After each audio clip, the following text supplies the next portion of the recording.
I've been exploring the Finimize mobile app for a while now, and this video is my honest and unbiased review on the same. I'll cover all the main points, from key features to risks and considerations. So by the end of this video, you'll have a better understanding of the Finimize mobile app. Finimize basically delivers daily financial news and market analysis in bite-sized, easy-to-understand summaries. Each story is crafted by expert analysts who break down complex events, like inflation updates or stock market shifts, into actionable insights, which you can digest in just a few minutes a day. What sets Finimize apart is its commitment to clarity. You get both audio and text formats, so you can read or listen on the go, fitting financial learning seamlessly into your routine. The app also features deep dive guides and walkthroughs on trending topics, from building a diversified portfolio to understanding crypto or preparing for economic downturns.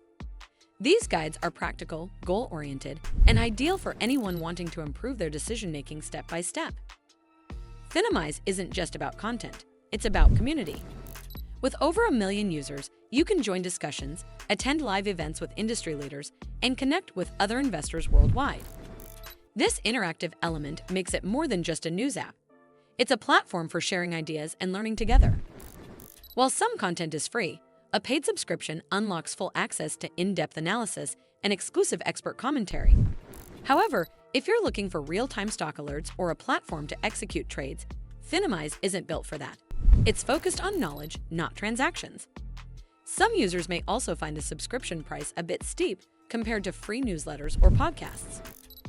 Overall, if you want financial news and investing insights that are concise, jargon-free, and easy to fit into your day, Finimize is definitely worth checking out.